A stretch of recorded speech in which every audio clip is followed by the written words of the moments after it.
ہر سانس سے آتی ہے صدائے رمضان۔ بسم اللہ الرحمن الرحیم۔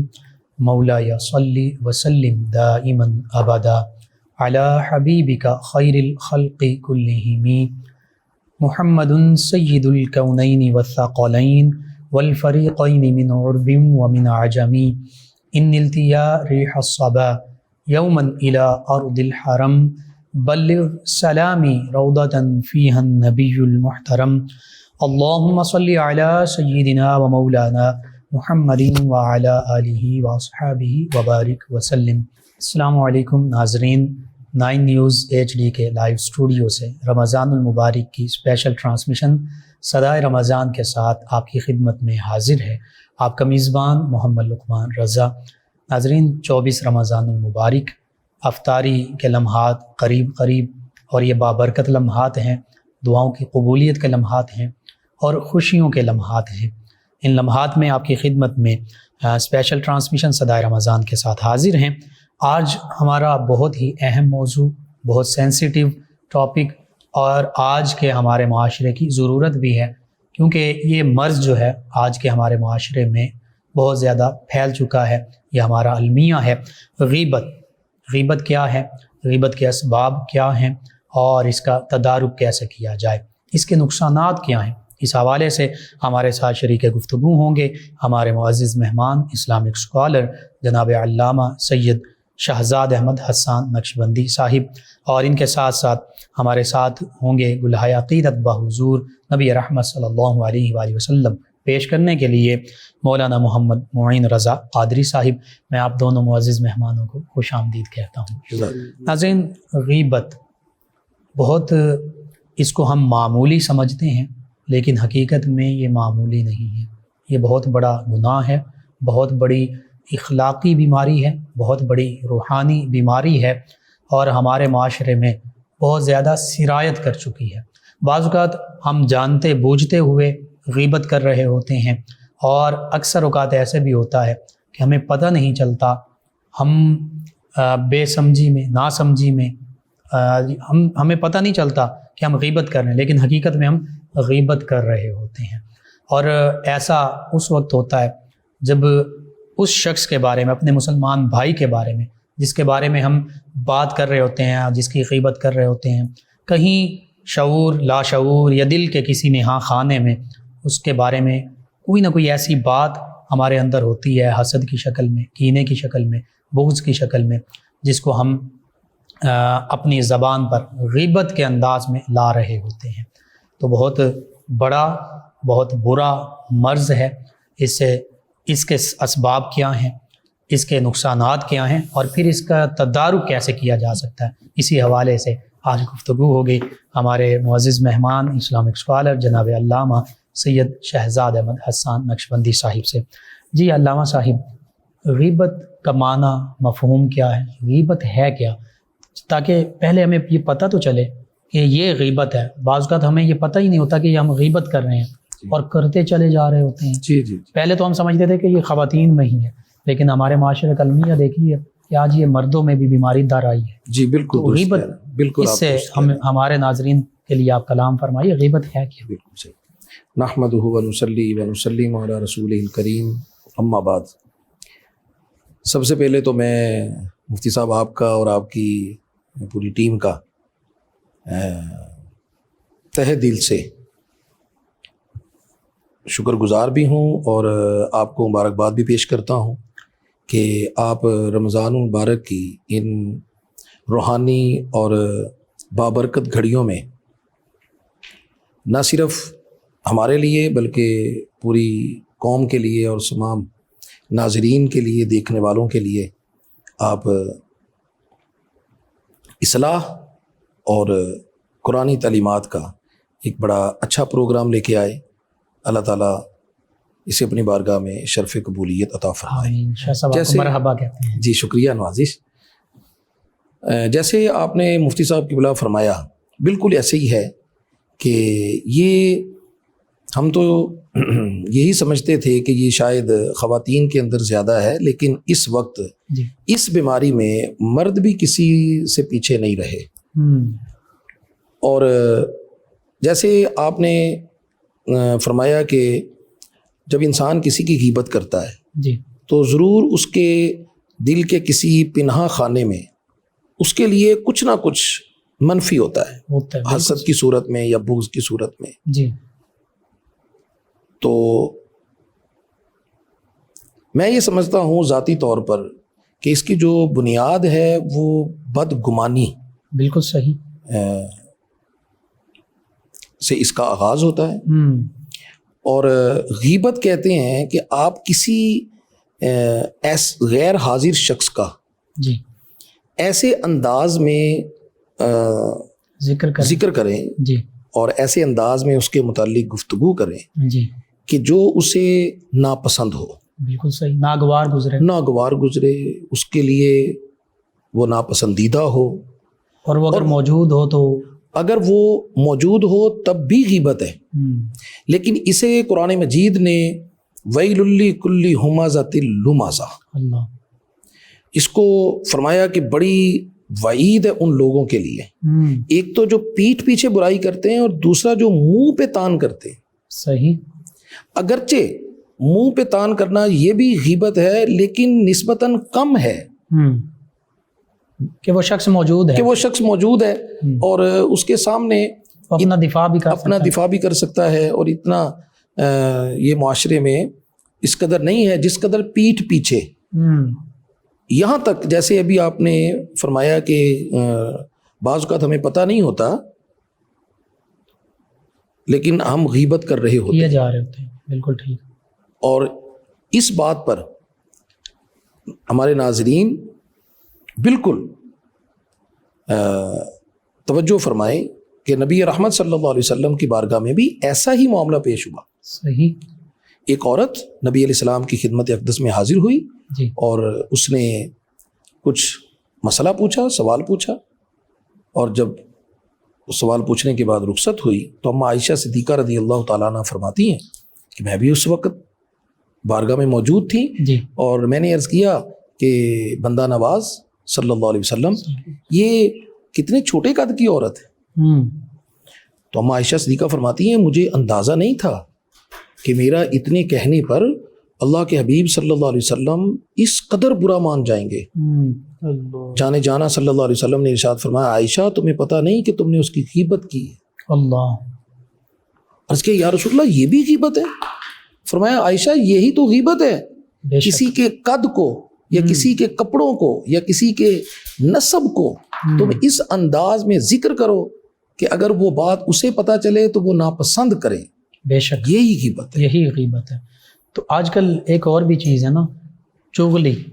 اب یہ غیبت اور چغلی میں بھی کیا فرق ہے؟ جی بالکل جی، یہ عام طور پر تو لوگ سمجھتے ہیں شاید غیبت اور چغلی یہ ایک چیز ہے جی، لیکن میں آپ کی اس پروگرام کے توسط سے ناظرین تک یہ بات عرض کرنا چاہتا ہوں کہ غیبت ایسی گفتگو کہ جو آپ نے کسی شخص کے بارے میں کی کہ اگر اسے وہ پتہ چلے تو وہ ناپسند کرے، ٹھیک ہے۔ لیکن چغلی ایسی گفتگو کہ جس کا مطمع نظر دو لوگوں کے درمیان اختلاف ڈالنا اور انتشار برپا کرنا ہو۔ صحیح۔ تو اگر ایسی کوئی بات ذکر کی جائے جس میں اختلاف برپا کیا جائے اور انتشار ڈالنا، لوگوں کے درمیان جھگڑے کا کوئی پلان بنانا جی، اور اسے بیان کرنا، وہ چغلی کہلاتا ہے۔ یعنی جسے لگائی بجھائی بھی کہتے ہیں۔ جی بالکل، جسے لگائی بجھائی کہتے ہیں۔ ادھر کی بات ادھر، ادھر کی بات ادھر، ایسی بات کرنا جس سے اختلاف پیدا ہو اور جھگڑا پیدا ہو۔ صحیح۔ اور جھگڑے کی نیت سے ایسی بات کرنا یہ چغلی کے ضمن میں آتا ہے۔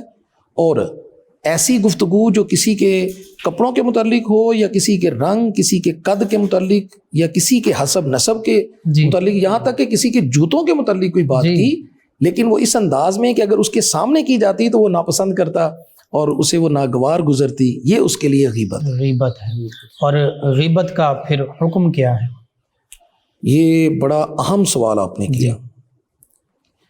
جتنا یہ جاننا ضروری تھا ناظرین کے لیے اور ہم سب کے لیے جی کہ غیبت کہتے کسے ہیں، صحیح، میں یہ سمجھتا ہوں ذاتی طور پر کہ اس کا جو حکم ہے یہ جاننا بھی اتنا ہی لازمی اور ضروری ہے، بالکل صحیح، کہ جب تک ہم اس کے حکم کے متعلق نہیں جان پائیں گے تو اس سے اجتناب کرنا معاشرے کا بڑا مشکل ہو جائے گا۔ جب تک یہ پتہ ہی نہ چلے کہ یہ کتنا سخت گناہ جی ہے۔ جی بالکل بالکل آپ درست فرما رہے ہیں۔ مفتی صاحب کے لو میں اس میں سب سے پہلے تو آپ کی خدمت میں عرض کروں کہ غیبت کو اختیار کیا گیا تھوڑی سی نفس کی لذت کے لیے، جی لیکن اس کا نقصان اور خسارہ اتنا زیادہ تھا کہ اللہ اور اس کے رسول صلی اللہ علیہ وسلم نے اس کے لیے حکم بھی بڑا سخت لاگو فرمائے۔ اللہ، قرآن مجید نے اس پر جو نص وارد ہوئی، جی اللہ تبارک و تعالیٰ ارشاد فرماتے ہیں لا یغتب بعضکم بعضا، سورہ حجرات میں، سورہ حجرات میں، ہم، کیا لوگو ایک دوسرے کی غیبت نہ کرنا، سبحان اللہ، ان یأکل احدکم ہم، لحم اخیہ میتا، کہ اگر تمہیں یہ کہا جائے کہ تم اپنے مردہ بھائی کا گوشت کھاؤ ہم، تو فکرہتموہ، تم اسے تو ناپسند کرتے ہو، بے شک، اور غیبت میں تمہیں لذت آ رہی ہے جبکہ تمہیں پتہ نہیں کہ یہ بھی اپنے مردہ بھائی کے گوشت کھانے کے ہی مترادف ہے۔ بے شک، بے شک، اور اس پر جو اللہ کے حبیب صلی اللہ علیہ وسلم نے وعید، تشریح فرمائی اور وعید فرمائی قرآن کریم کی آیہ مقدسہ کی، جی تو آقا علیہ الصلوۃ والسلام نے فرمایا قیامت کے دن جی غیبت کرنے والا شخص جب اللہ کی بارگاہ میں حاضر ہوگا اور اس کا نامہ اعمال اس کے سامنے کھلے گا جی تو وہ دیکھے گا کہ اس میں وہ نیکیاں نہیں ہیں جو زندگی میں وہ کرتا رہا، جی اعمال صالحات اختیار کرتا رہا، اور صحیح، بڑے حیرت کے انداز میں اور متعجب ہو کر وہ پوچھے گا ہم، کہ میری نمازیں کدھر ہیں، میرے نیکیاں روزے کدھر کدھر ہیں؟ ہیں، بالکل صحیح، میرا وہ صدقہ و خیرات کدھر ہے، میں نے تو کثرت سے نمازیں پڑھی اور کثرت سے روزے رکھے اور ذکر و اذکار کیا، جی تو اسے بتایا جائے گا کہ تمہاری وہ نیکیاں ضائع ہو گئیں۔ ہم، وہ حیرانگی کے عالم میں پوچھے گا کہ میں اس سے کون سا فعل سرزد ہوا جس کی وجہ سے وہ میرے اتنے اعمال کثیرہ ضائع ہو گئے، تو اسے بتایا جائے گا کہ تم اپنے بھائیوں کا گوشت کھاتے رہے، اللہ، مردہ بھائیوں کا گوشت کھاتے رہے، جی، یعنی تم غیبت کرتے رہے۔ اور ایک اللہ اور حدیث مبارکہ کا مفہوم ہے کہ اللہ کے حبیب صلی اللہ علیہ وسلم نے ارشاد فرمایا جب کوئی شخص کسی کی غیبت کرتا ہے جی، تو اب کتنے گھاٹے کا سودا کیا اس نے، ہم، کہ آقا علیہ الصلوۃ والسلام نے ارشاد فرمایا کہ جس شخص کی غیبت کی گئی ہے پہلے نمبر پر تو اللہ تبارک و تعالیٰ اس کے آدھے گناہ معاف فرما دیتا، سبحان اللہ، یعنی جس کی غیبت کی جا رہی ہے اس کا نقصان نہیں ہو رہا، اس کو تو مفتی صاحب میں عرض کروں کہ مفت میں اس کی تو لاٹری نکل آئی، نیکیاں مل رہی ہیں، نیکیاں مل رہی ہیں، اور اس کا تو اس کی تو لاٹری نکل آئی ہے۔ سبحان اللہ، آدھے گناہ تو صرف اس وجہ سے معاف ہو گئے کہ غیبت کرنے والے نے اس کی غیر موجودگی میں ایسی بات کی ہے جو اس کے سامنے کی جاتی تو یہ ناپسند کرتا، بالکل صحیح، صرف اتنے سے معاملے میں۔ سبحان اللہ، اور دوسرا اس نے کتنا بڑا گھاٹے کا سودا کیا، اور اللہ کے رسول صلی اللہ علیہ وسلم نے کتنی سخت اس پر وعید فرمائی، جی فرمایا کہ اس کی نیکیاں، غیبت کرنے والے کی نیکیاں جو ہیں جی، وہ اس کے نامہ اعمال میں لکھ دی جاتی ہیں جس کی غیبت کی جا رہی۔ یعنی وہ تہیدہ ماں ہو جائے گا کل روز محشر اللہ کی بارگاہ میں، اور جو اللہ کی بارگاہ میں جس کے پاس کچھ نہ رہا شرمندگی کے سوا، اس کا کیا عالم ہوگا۔ اللہ امان الحفیظ۔ اور جیسے آپ نے آیت مبارکہ تلاوت کی جی تو اس سے پتہ چلا کہ اللہ سبحانہ وتعالی اس سے منع فرما رہا ہے بے شک، اور یہ حرام ہے۔ جی بالکل بالکل، یہ غیبت حرام اور گناہ کبیرہ میں اس کا جو حکم ہے وہ نص قطعی سے اس کی حرمت ثابت ہے، اور اسے گناہ کبیرہ میں رکھا گیا، بلکہ یہاں تک کہ آقا علیہ الصلوۃ والسلام نے ارشاد فرمایا کہ الغیبت اشد من الزنا، اللہ، غیبت زنا سے بھی زیادہ برا اور سخت ہے۔ اس لیے صحابہ کرام نے متعجب ہو کر پوچھا اے اللہ کے حبیب علیہ السلام، یہ اتنا بڑا گناہ کیسے ہو گیا اور جی، سخت کیسے ہو گیا؟ جی، تو آقا علیہ السلام نے فرمایا کہ وہ گناہ کرنے والا، بدکاری کرنے والا تو اللہ کی بارگاہ میں توبہ کرے گا اور اللہ معاف فرما دے گا، جی لیکن غیبت کرنے والا اگر توبہ بھی کرے گا تو اس وقت تک اس کی توبہ قبول نہیں ہوگی جب تک یہ اس شخص سے جا کر معافی نہیں مانگتا جس کی غیبت کی ہے۔ سبحان اللہ۔ اور اگر آپ مجھے اجازت زنا دیں، کا آپ نے ذکر کیا تو وَلَا تَقْرَبُوا الزِّنَا إِنَّهُ كَانَ فَاحِشًا وَسَاءَ سَبِيلًا، اللہ فرما رہا اور ہے یہ اس میں اتنی وعید اور غیبت کی اس سے بھی بڑھ اس سے بھی بڑا۔ اللہ اکبر۔ اگر آپ مجھے اجازت دیں تو میں آپ کے پروگرام کی اس توسط سے ناظرین کی خدمت پیش کروں، اور مجھے بڑا ایک غیبت کے ہی موضوع پر کہ جیسے غیبت کرنے والا کتنا گھاٹے کا سودا کرتا ہے، اور جس کی غیبت کی جا رہی ہے اسے اپنے کانوں کی یا نفس کی لذت کے لیے جی ہم نے غیبت کا راستہ اختیار کیا تو اسے ہم نے کتنا نفع پہنچا دیا۔ بالکل صحیح، یہ میں آپ کی خدمت میں عرض کرنا چاہتا ہوں۔ حضرت نظام الدین اولیاء رحمۃ اللہ تعالیٰ علیہ، آپ کے بارے میں بڑا معروف ہے تصوف کی کتب میں کہ آپ کے محلے میں ایک شخص تھا جی جو آپ کی کردار کشی اور آپ کی پیٹھ پیچھے عیب لگانا اور غیبت کرنا یہ اس کا مشغلہ تھا، تاکہ لوگوں کے دلوں میں آپ کے خلاف کوئی بات آ جائے۔ جی جی، اور وہ جیسے آپ نے ابتدا میں فرمایا، اور بالکل آپ نے، میں سمجھتا ہوں کہ معاشرے کی دلی کیفیت کی یا اس مرض کی نبض پہ آپ نے ہاتھ رکھا ہے کہ جب انسان غیبت کرتا ہے تو اس کے دل میں کہیں نہ کہیں ضرور بغض اور حسد اور اناد وہ پنہا ہوتا ہے، جی بالکل، اور اسی کی وجہ سے یہ اس کا اظہار جو ہے وہ غیبت کی صورت میں ہو رہا ہوتا شاہ صاحب دیکھیے اگر مجھے آپ سے محبت ہے جی جی تو میرے لفظوں سے بھی محبت ظاہر ہوگی، بے شک، اور آپ کی غیر موجودگی میں بھی محبت بھرے الفاظ بالکل بالکل، لیکن اگر کہیں میرے دل میں اللہ نہ کرے ایسا اس کے برعکس معاملہ ہو وہ پھر دوسرے لفظ ہوں گے۔ بالکل بالکل، میں 100% آپ کی اس بات سے اتفاق کرتا ہوں، اور آپ نے درست بات فرمائی۔ تو حضرت نظام الدین اولیاء رحمہ اللہ وہ ان کے محلے میں رہتا تھا اور آپ کے ساتھ وہ ایسا ہی کیا کرتا تھا، تو آپ جواباً اس کو تحائف بھیجا کرتے تھے۔ یہ اسلاف کا طریقہ ہمارے، انہیں اس سے تحائف بھیجتے، کھانا بھیجتے، کپڑا لٹھا جو بھی جی جی آپ اس کو بھیجتے رہتے، وہ اپنا کام جاری رکھتا، صحیح، اور جیسے ہی آپ کو خبر پہنچتی تو آپ اس کے لیے تحفہ بھیج دیتے۔ سبحان اللہ۔ تو یہ بات چلتی چلتی مشہور ہو گئی تھی جی، اور یہ جو وہ شخص غیبت کرنے والا تھا اس کے گھر والوں تک بھی یہ بات تھی، اور وہ بھی حیران تھے اور اسے روکتے رہتے تھے اور حقیقت کا آئینہ دکھاتے رہتے تھے کہ تم ایسا اللہ کے بندے تو کیا کرتا، تو کیا کر رہا اور وہ کیا کر رہا۔ جی جی بالکل صحیح۔ تو بالآخر وہ بیچارہ تنگ آ کے باز آ گیا، صحیح، اور اس نے غیبت کرنا چھوڑ دی۔ سبحان اللہ۔ اچھا، اس نے جو غیبت کرنا چھوڑی جی تو حضرت نے بھی وہ تحائف بھیجنے چھوڑ دیے، ٹھیک ہے، صحیح، حضرت نے بھی وہ اب وہ غیبت کے بدلے میں مل رہے تھے۔ جی جی۔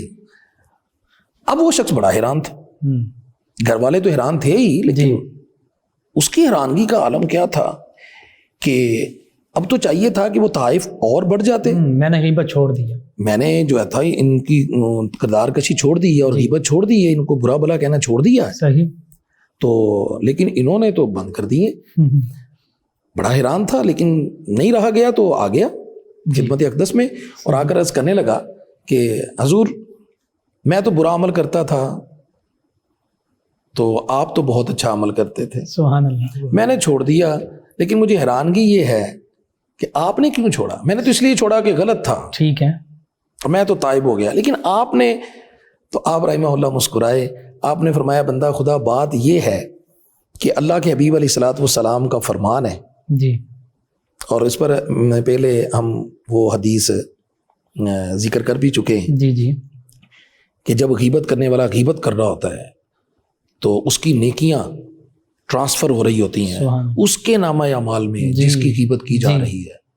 تو آپ رحمہ اللہ مسکرا کے فرمانے لگے بندہ خدا پہلے تم مجھے بڑا نفع پہنچاتے تھے اور میرے نامہ اعمال میں ہر روز کی نیکیاں آتی جاتی تھیں، ہر روز مجھے پتہ چلتا اب تم نے یہ بات کی، تم نے یہ بات کی، سبحان اللہ، تو تمہاری اس دن کی وہ نیکیاں میرے نامہ اعمال میں لکھی جاتی تھی، میرا نامہ اعمال بڑھ رہا تھا نیکیوں والا، تو میں نتیجتاً تمہارا شکرانہ ادا کر رہا تھا اور تمہیں تحائف بھیج رہا تھا، تم نے جب سے میری نیکیوں میں اضافہ چھوڑ دیا ہے تو میں نے بھی تحائف چھوڑ دیا۔ سبحان اللہ، مطلب یہ بزرگان دین کا بے شک بے شک سمجھانے کا انداز، بے شک، فعل الحکیم لا یخلو عن الحکمہ، سبحان اللہ، سبحان اللہ، تو یقیناً مفتی صاحب قبلہ، یہ معاشرے میں ایک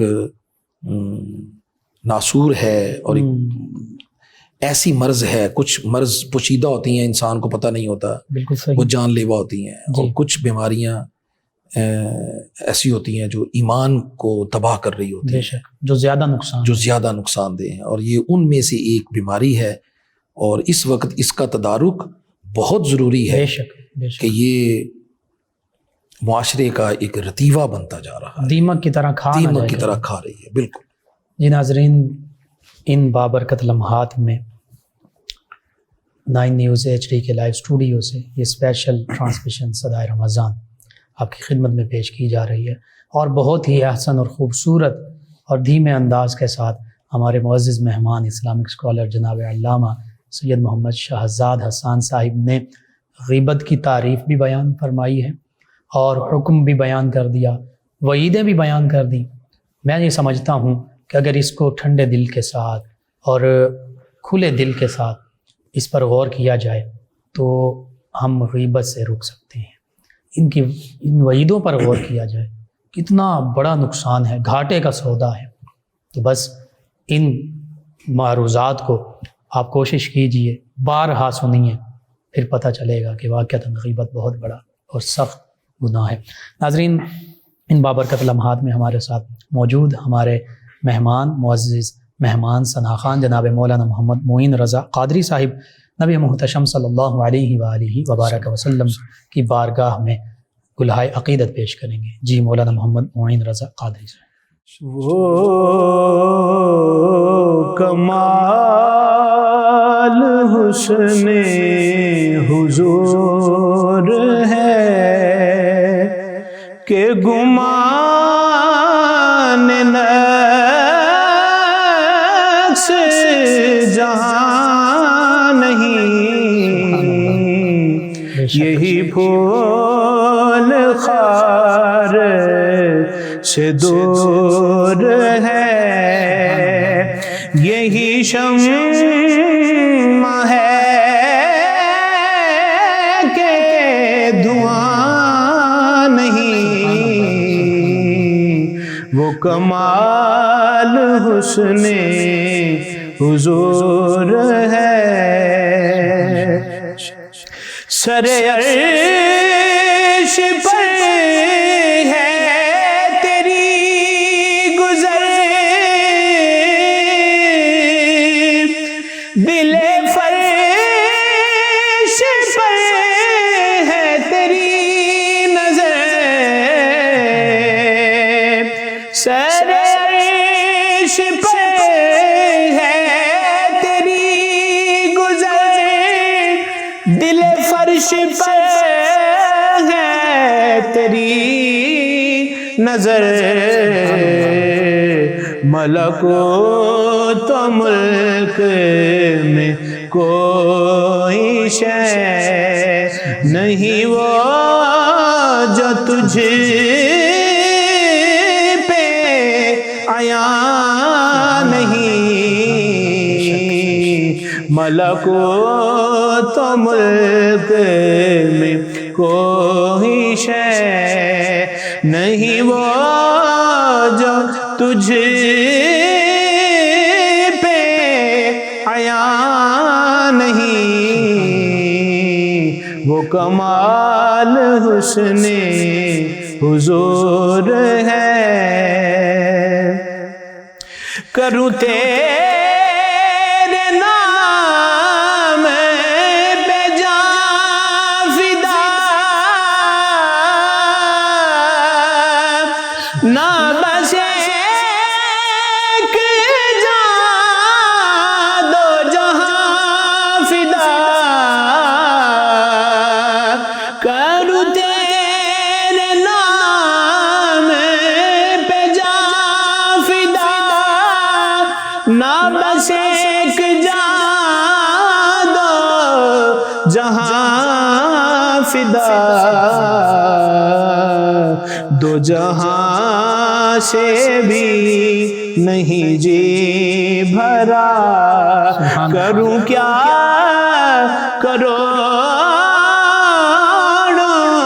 جہاں نہیں، دو جہاں سے بھی نہیں جی بھرا، کروں کیا کروڑوں جہاں نہیں وہ کمال حسن حضور ہے۔ کروں مدح اہل دول رضا، پڑے سے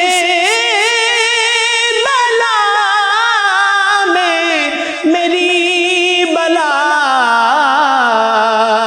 کروں مدح اہل دول رضا، پڑے اس بلا میں میری بلا، میں گدا ہوں اپنے کریم کا، میرا دین پارائے نہ نہیں، میں گدا ہوں اپنے کریم کا، میرا دین پارائے نہ نہیں، وہ کمال حسن حضور ہے۔ جزاک اللہ ماشاءاللہ، بہت خوب۔ ناظرین، 24 رمضان المبارک افطاری کے یہ بابرکت لمحات 9 نیوز ایچ ڈی اور آپ کا ساتھ 9 نیوز ایچ ڈی کے لائیو اسٹوڈیو سے رمضان المبارک کی یہ بابرکت اور اسپیشل ٹرانسمیشن صدائے رمضان آپ کی خدمت میں پیش کی جا رہی ہیں۔ آج بہت ہی اہم موضوع اور آج کے ہمارے معاشرے کی ضرورت بھی، غیبت کی تباہ کاریاں، غیبت کے نقصانات، اسباب پہ کچھ گفتگو ہوئی، ان کے نقصانات کیا ہیں اور پھر اس کا تدارک کیا ہے، اسی حوالے سے گفتگو ہوگی۔ ہمارے ساتھ ہمارے معزز مہمان اسلامک اسکالر تشریف فرما جناب علامہ سید شہزاد احمد حسان نقشبندی صاحب۔ جی قبلہ شاہ صاحب، غیبت اور بہتان میں بھی کوئی فرق ہے؟ اس حوالے سے آقا کریم صلی اللہ علیہ وآلہ وسلم کے فرامین مبارکہ۔ جی بالکل، بڑا اچھا سوال کیا آپ نے۔ نبی کریم علیہ الصلوۃ والسلام کی خدمت اقدس میں صحابہ کرام تشریف فرما ہے جی، اور آقا علیہ الصلوۃ والسلام نے لوگوں کو غیبت سے بچنے کی ترغیب دلائی، سبحان اللہ، اور اس طرف حضور علیہ الصلوۃ والسلام نے تعلیم فرمائی۔ سبحان اللہ۔ تو ایک شخص نے سوال کیا جی اور اس نے عرض کیا کہ بندہ نواز، میرے ماں باپ آپ پر قربان ہوں، جی، اگر وہ عیب واقعتاً اس شخص کے اندر موجود ہو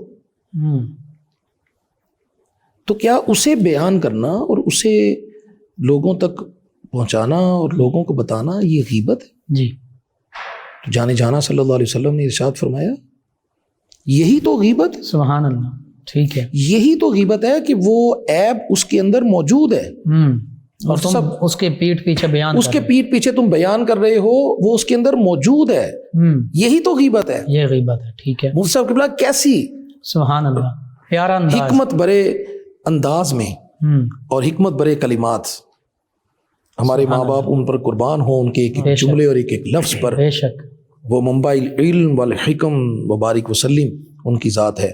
تو آقا علیہ السلام نے فرمایا یہی تو غیبت ہے بے شک، کہ وہ عیب اس کے اندر موجود ہے۔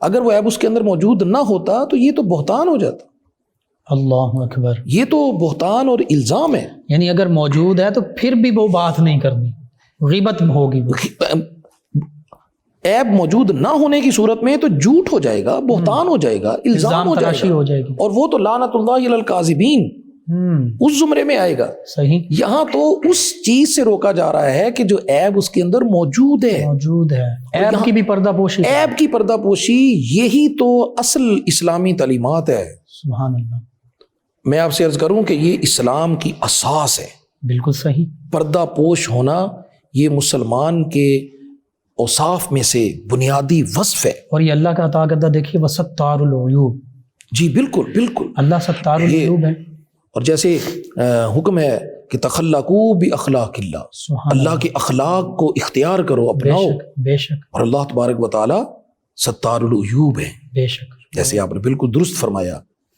اور اس کا مطلب پردہ پوش ہونا یہ اسلام کا بنیادی وصف ہے اور مسلمان کا یہ شعار ہونا چاہیے. جی اس پر مجھے حضرت برہ رضی اللہ تعالیٰ عنہ جی ان کی روایت یاد آ رہی. سبحان اللہ. آپ ارشاد فرماتے ہیں کہ ایک روز اللہ کے حبیب صلی اللہ علیہ وسلم نے ہمیں جمع کیا اور جمع کر کے حضور نے خطاب فرمایا اور وہ خطاب حضور کا جذباتی نوعیت کا تھا. صحیح. آپ اس بات سے اندازہ کر سکتے ہیں. میں آپ کی وساطت سے ناظرین کی خدمت میں عرض کرنا چاہوں گا ضرور. کہ جذباتی نوعیت کا بیان صحیح. کیسے کہ حضرت برہ رضی اللہ تعالیٰ عنہ فرماتے ہیں کہ حضور علیہ السلام نے بیان کیا یہاں تک کہ گھروں میں بیٹھی خواتین نے بھی اللہ کے حبیب علیہ السلام کی آواز مبارک کو سن لیا. ٹھیک. اور حضور نے فرمایا اے ایسے گروہ جنہوں نے زبان سے تو ایمان قبول کیا مگر دل سے قبول نہیں کیا. ٹھیک. اس لیے کہ تم نے لوگوں کی غیبت کی راہ اختیار کی. اللہ اکبر. غیبت کی راہ کو ترک کر کے اور لوگوں کے پوشیدہ عیبوں کو کھوج لگانا ترک کر دو. سبحان اللہ.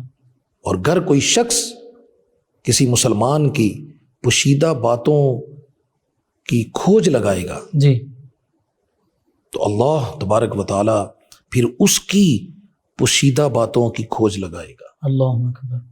اور جس کے پوشیدہ عیبوں کو اللہ تبارک و تعالی جس کی کھوج لگائے گا، جس کو اللہ تبارک و تعالی جس کی پوشیدہ باتوں کی طرف جائے گا تو آقا علیہ السلام نے فرمایا پھر اسے اپنے ہی گھر میں اللہ رسوا کر دے گا. اللہ اکبر.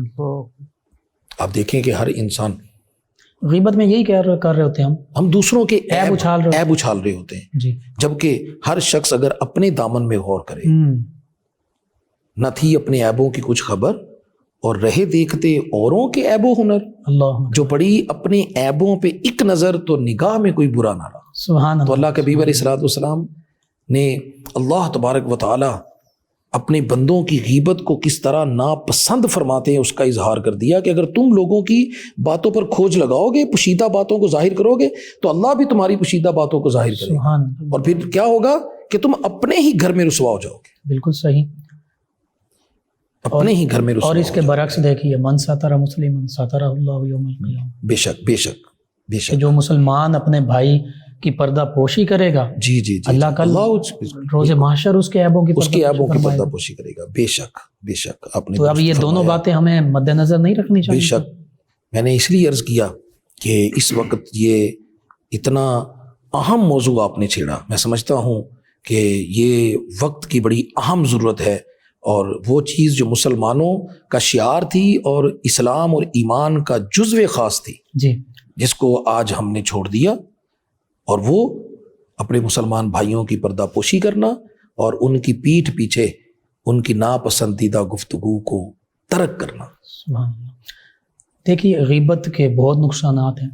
میاں بیوی کے درمیان جھگڑا، خاندانوں کے درمیان جھگڑے، دو دوستوں کے درمیان جھگڑا، اور دو کوئی کولیگز ہیں مل فیکٹری آفس کہیں بھی کام کرتے ہیں اکٹھے، ان کے یعنی سادہ لفظوں میں دو مسلمانوں کے درمیان جھگڑا. بے شک ایسے ہی ہے. اس کے کتنے نقصانات ہوئے. یہ کسی بھی معاشرے کی جی جو اکائی ہوتی ہے اس کو قائم رکھنے کے لیے معاشرے کے افراد کا پردہ پوش ہونا ضروری ہے. سبحان اللہ. بے شک. اور حسن گمان اور حسن ظن رکھنا، یہ اس کا آپ نے ابھی فرمایا کہ اس کا تدارک کیسے کیا جائے. جی. تو اس کے تدارک کے لیے لوگوں کو نبی علیہ الصلوۃ والسلام کے اس فرمان ذیشان کو میں یہ سمجھتا ہوں کہ نہ صرف اپنے قلب و باطن میں اتارا جائے جی، بلکہ اسے اپنے شعور سے لا شعور میں بھیجنے کے لیے ہمہ وقت اس کو اپنی نگاہوں کے سامنے رکھیں. بے شک. اور ہمارے شیخ فرمایا کرتے تھے کہ آقا علیہ الصلوۃ والسلام کی اس فرمان کو آپ تحریری طور پر لکھ کر ایسی جگہ پر رکھیں جہاں آپ کا بہت زیادہ بیٹھنا ہوتا ہے. صحیح. آپ کا جس کمرے میں جس جگہ پر آپ کا بہت زیادہ وقت گزرتا ہے، جیسا آپ کا دفتر ہے، آپ کی دکان ہے، جی، یا آپ کا نظر کے سامنے رہے، نظر کے سامنے رہے، اور وہ چیز آپ کے ذہن میں گردش کرتے رہے.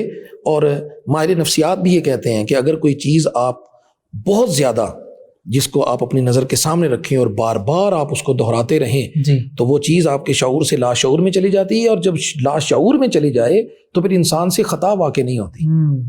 صحیح۔ خطا تب ہوتی ہے جب ہم اپنے اسے شعور میں رکھتے ہیں، اور جب شعور میں رکھتے ہیں تو پھر جمع تفریق رہتی ہے، صحیح۔ لیکن جب کوئی چیز اتنی پختہ ہو جائے کہ وہ لاشعور میں چلی جائے تو پھر انسان سے خطا نہیں ہوتی۔ پھر شعوری تو دور کی بات، لاشعوری طور پر بھی مسئلہ، لاشعوری طور پر بھی انسان اس سے محفوظ رہتا ہے، اور وہ نبی علیہ السلام کا فرمان ذیشان ظن المؤمنین خیرا، سبحان اللہ، سبحان کہ اللہ، مومن بھائی کے لیے اچھا گمان کرو۔ سبحان اللہ، حسن جب ظن من العبادہ، بالکل بالکل، اور جتنا زیادہ ہم حسن ظن کی طرف آئیں گے، بدگمانی سے دور ہوں گے، اسی قدر ہم اس مرض سے محفوظ رہیں گے، اور یہ عبادت ہوگی، یہ عبادت ہوگی۔ لیکن اگر غیبت کریں گے تو گناہ میں چلے وہ جائیں گے۔ گناہ کبیرہ بھی ہے، اور جیسے ابھی ہم نے اس کو ذکر بھی کیا قرآن کی روح سے، اور جی۔ یہ حرام بھی کر دیا گیا۔ بالکل صحیح۔ تو لیکن اگر ہم معاشرے کی جو موجودہ صورتحال ہے جی مفتی صاحب کی بلا، اگر ہم اس پر ایک نظر دوڑائیں تو اس وقت پورا معاشرہ بدگمانی کی لپیٹ میں ہے۔ آپ کسی راہ چلتے شخص سے، خواہ وہ پڑھا لکھا ہے یا زیادہ پڑھا لکھا ہے یا کم پڑھا لکھا ہے، جی، خواہ وہ ان پڑھ ہے، ان پڑھ ہے، مزدور کسان ہے، مزدور ہے، دہقان ہے، یا کسی بھی شعبے سے، کسی بھی شعبے سے، آپ کو للاکثر حکم الکل، آپ کو اکثر معاشرہ اس بیماری میں لپٹا ہوا نظر آئے گا، مبتلا نظر آئے گا، کہ ہم من حیث القوم پورے معاشرے کے لیے بدگمان ہو چکے ہیں۔ بالکل صحیح۔ آپ کسی جہاں چلتے شخص سے اس کو روک کر پوچھ لیجئے کسی بھی شعبے کے متعلق، اور کسی بھی شعبہ زندگی سے تعلق رکھنے والے افراد کے متعلق، جی، آپ پوچھ لیجئے کہ ڈاکٹر حضرات کیسے ہوتے ہیں، تو لوگ، وہ راہ چلتا شخص آپ کو کیا کہے گا کہ وہ ڈاکٹر حضرات سے اور اس کمیونٹی سے وہ بڑا مطمئن ہے۔ وہ آپ کو ایسی ایسی بات کہے گا بدگمانی پر، حتیٰ کہ علماء کرام، اولیاء کرام کے بارے میں، یہاں تک کہ آپ کسی بزنس مین کے متعلق پوچھ لیں کہ ہمارے تاجر اور بزنس مین کیسے ہیں، اور جیسے آپ نے فرمایا حتیٰ کہ آج تو اپنے اساتذہ کے بارے میں کوئی بات کر لے تو اس پہ بھی اسی طرح، یہاں تک بدگمانی جو ہے معاشرے کا ناسور بن گئی ہے کہ اولاد اپنے والدین سے بدگمان ہو رہی ہے، اللہ اکبر، اور یہی معاشرے کی مقتدی تنزلی اپنے امام سے اور بلا وجہ، صحیح۔ اور نتیجہ کیا نکل رہا ہے؟ نتیجہ یہ نکلتا ہے کہ بدگمانی کو لے کر جب وہ بیٹھک کرتا ہے تو پھر اس بیٹھک میں غیبت کے سوا کوئی موضوع نہیں ہوتا۔ اسی لیے اللہ نے فرمایا ان بعد الظن اسم، بے شک بے شک، اسی لیے کہ گمان زیادہ مت کیا کرو، اکثر گمان جو ہے وہ یہ تو قرآن مجید میں بھی اسی طرح، جی، سورۃ یا ایھا الذین آمنوا آمنوا اجتنبوا کثیرا من الظن، بہت زیادہ گمان جو ہے لوگوں کے متعلق، اور ولا تجسسوا بھی فرما دی، جی جی جی، اس اپنی طرف سے ہی کھوج میں لگے رہنا اور جستجو میں لگے رہنا، اور بدگمانی پر اپنے اندر ایک نقشہ تیار خود ہی اپنے خیالات و تصورات جو ہیں خود بناتے رہنا، جی جی، اور منفی چیزوں کی طرف جانا، یہ غیبت کا میں سمجھتا ہوں بہت بڑے اسباب ہیں۔ آپ نے منفی کا ذکر کیا نا، حقیقت یہی بات ہے، صرف منفی یہ تباہی کی طرف لے جا رہا ہے، منفی سوچ، جی جی جی، منفی گفتگو، منفی باتیں، منفی خیالات، منفی جو بھی لیتے جائیں، اگر ہم مثبت ہو جائیں تو ہر چیز جو ہے وہ اپنے پیراہے میں درست ہوتی چلی جائے گی۔ بالکل صحیح۔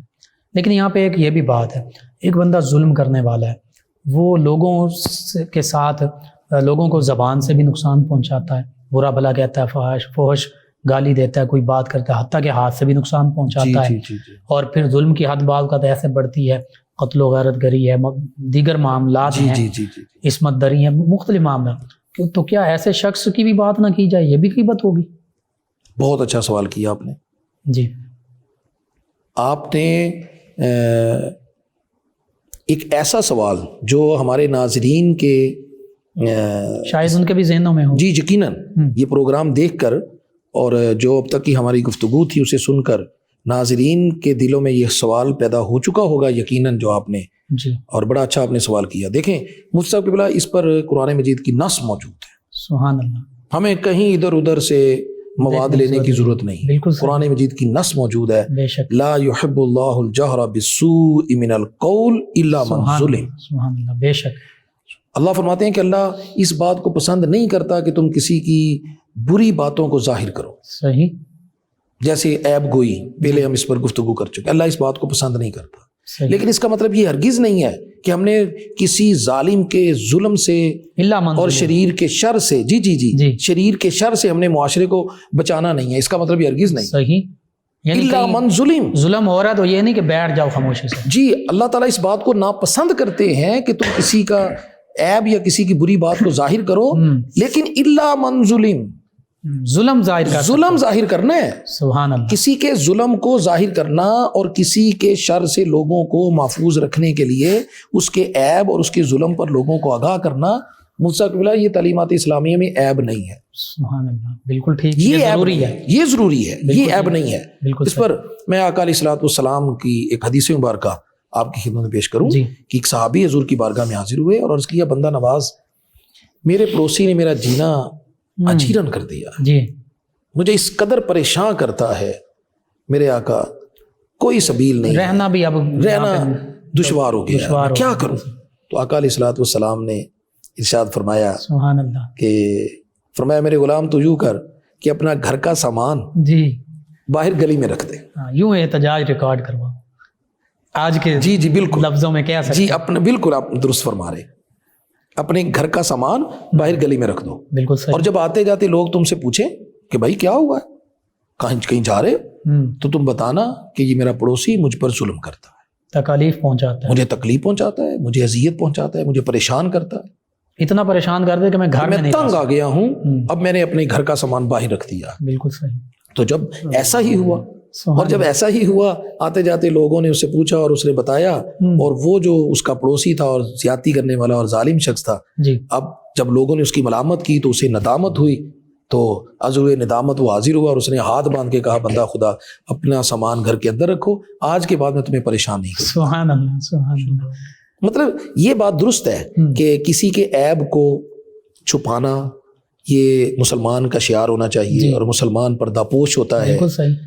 اور لیکن جو ایک برداشت کی حد سے بڑھ گیا، جی جی، اور جس میں دوسرے مسلمانوں کے حقوق تلف ہو رہے ہیں، جی بالکل بالکل آپ درست فرما رہے ہیں کہ اگر کوئی شخص ہے وہ معاشرے کے حقوق تلفی کر رہا ہے جی، یا لوگوں کو نقصان پہنچاتا ہے، ٹھیک ہے، تو اس کے شر سے محفوظ رکھنے کے لیے، کسی کی مال جان عزت کی حفاظت کے لیے صحیح، اگر آپ کسی ظالم کے ظلم کو بتاتے ہیں تو یہ غیبت نہیں ہے، سبحان بلکہ یہ ضروری ہے۔ بے شک۔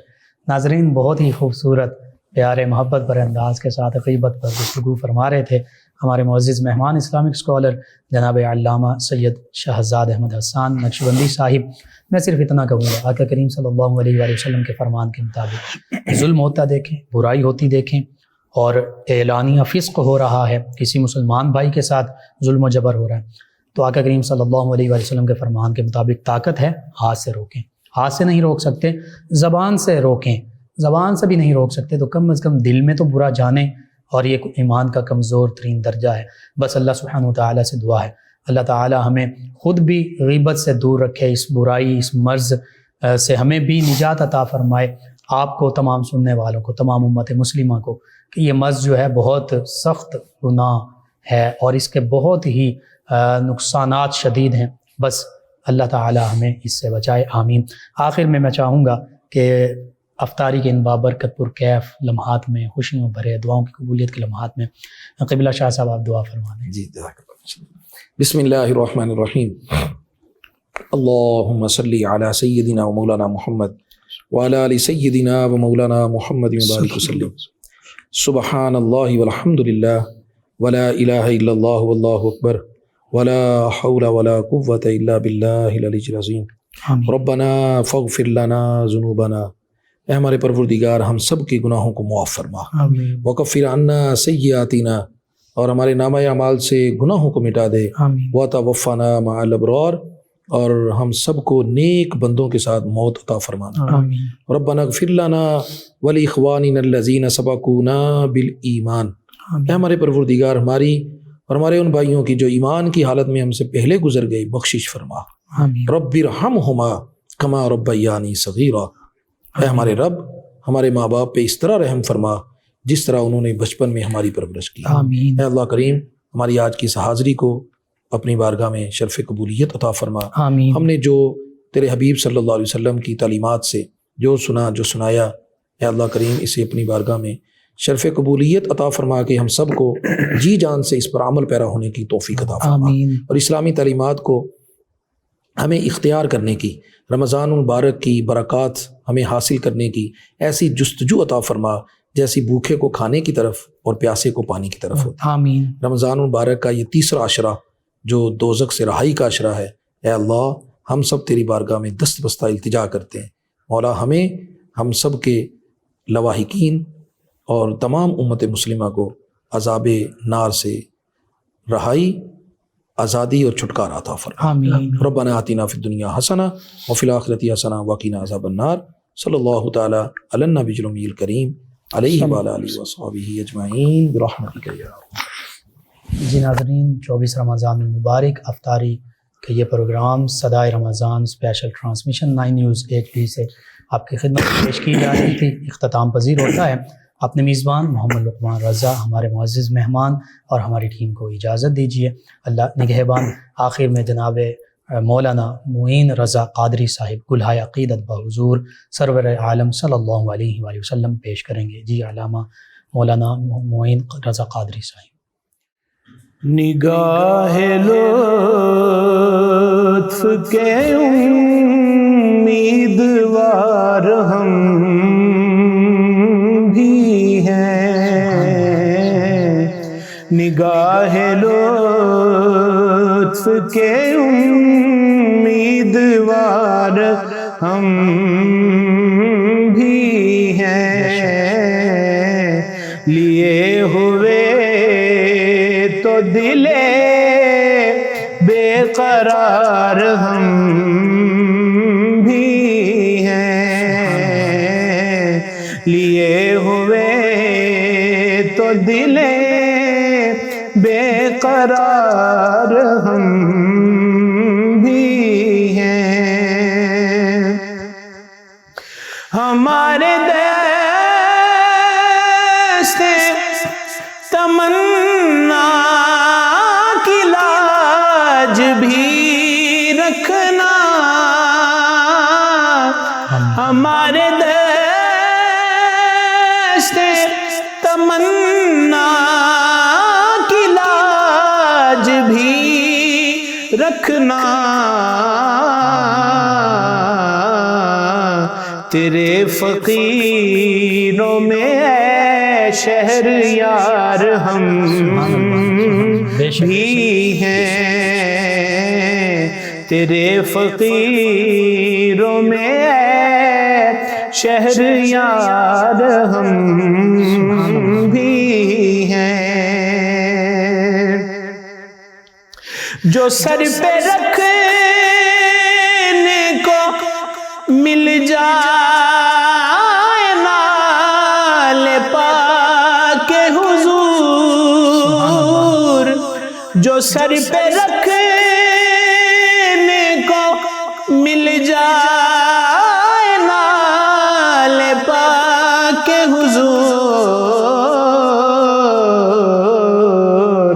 تو پھر کہیں گے کہ ہاں تاجدار ہم بھی ہیں، تو پھر کہیں گے کہ ہاں تاجدار ہم بھی ہیں، تمہاری ایک نگاہ کرم میں سب کچھ ہے، تمہاری ایک نگاہ کرم میں سب کچھ ہے، پڑے ہوئے تو سرے راہ گزار ہم بھی ہیں، پڑے ہوئے تو سرے راہ گزار ہم بھی ہیں، نگاہ لطف کے امیدوار ہم بھی